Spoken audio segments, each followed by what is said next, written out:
Ce soir, le fait d'avoir consacré ce débat autour de la question qui évidemment par définition m'est très chère, celle du logement, a permis de voir que tous les acteurs finalement sont concernés par cette problématique. Toutes les entreprises, tous les grands acteurs du territoire ont besoin aujourd'hui de voir évoluer le Grand Paris dans son ensemble et faire en sorte qu'on dessine collectivement le Grand Paris de demain. Donc c'était évidemment très important pour moi d'être là.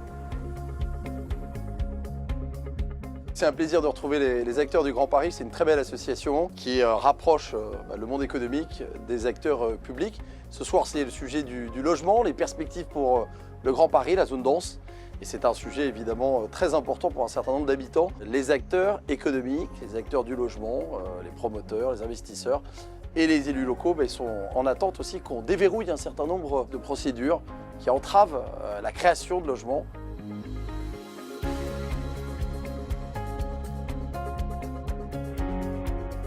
Moi, je suis maire d'une ville de 27 000 habitants et j'ai un devoir moral, c'est de construire du logement social, du logement intermédiaire, de l'accession à la propriété. Donc la rencontre avec Monsieur le ministre était essentielle ce soir pour pouvoir discuter de ces nouveaux projets de loi autour de cette thématique.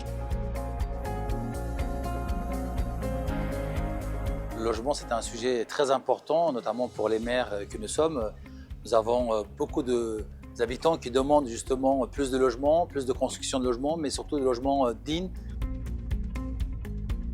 Le logement, au fond, c'est l'affaire de tous, très clairement. On est, nous, acteurs de l'immobilier, très mobilisés sur ce thème. C'est surtout un vrai sujet qui touche l'ensemble des Français et donc il est assez urgent pour moi qu'on puisse se mobiliser ensemble pour combattre cette crise du logement qu'on vit.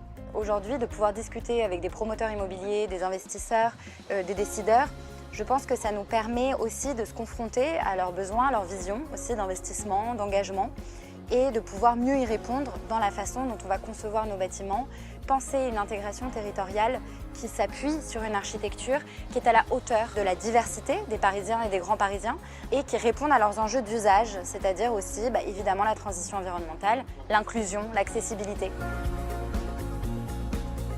On vit une crise internationale, le temps est parfois morose. C'est pas simple pour les entreprises, pour les économies, pour les acteurs publics comme privés en ce moment. Mais moi j'ai la conviction que si on reste soudés, si on reste ensemble et qu'on continue à tirer dans le même sens, on peut y arriver. Et donc on y croit encore, on avance, on lâche rien.